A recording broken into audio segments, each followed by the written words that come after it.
હવે cost of capital as per book વેલ્યુથી start કરાવું છું. બે વસ્તુ ફાઇન્ડ આઉટ કરવાની છે. Cost of capital as per book value and cost of capital as per market value. Debenture book value તમને તૈયાર જે સમમાં આપી દીધેલી હતી 8 લાખ 2 લાખ ને 10 લાખ એ જ લેવાની છે.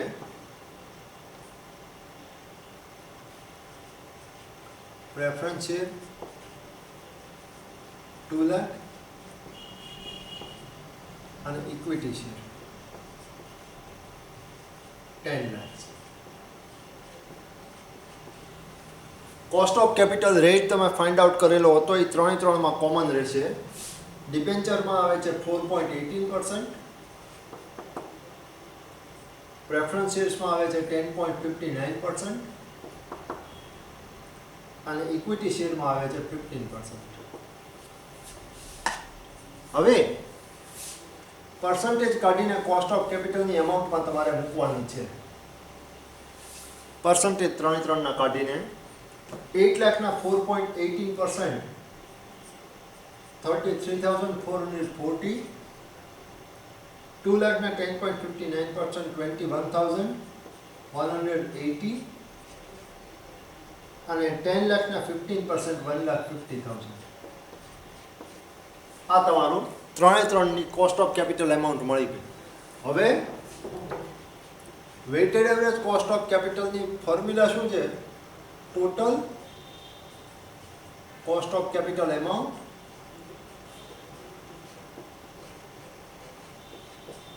Divide by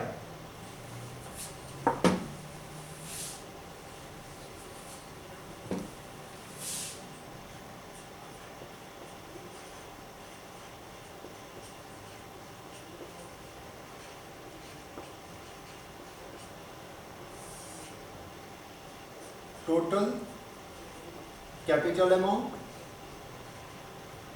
multiplied by 100. ત્રણ બંનેનો ટોટલ તમારે લેવાનો રહેશે. અહીંયા આનો થશે 20 લાખ અને આનો તમારે થશે 2,04,620. એટલે 2,04,620 divide by 20 lakhs into 100, so 10.23%. આ તમારું cost of capital as per book value થઈ. હવે cost of capital as per market value, એમાં કોઈ ચેન્જ નહીં થાય.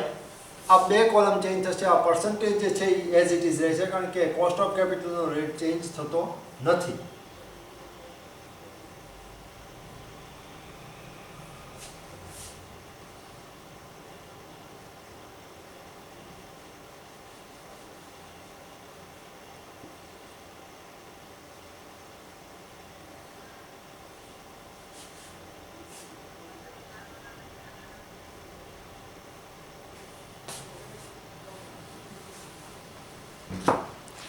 Cost of capital as per market value.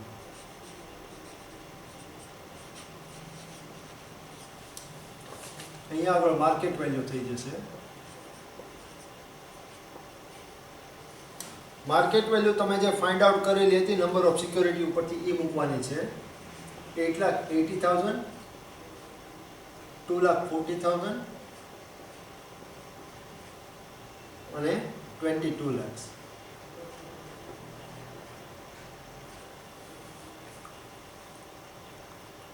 હવે પર્સન્ટેજ વાઇઝ તમે એમાઉન્ટ મૂકો તો ઇક્વિટીમાં ડિબેન્ચરમાં આવશે 36,784,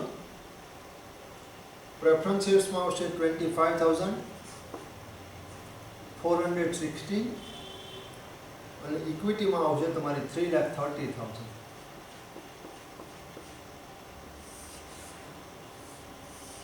ટોટલ કેપિટલ તમારી 33,20,000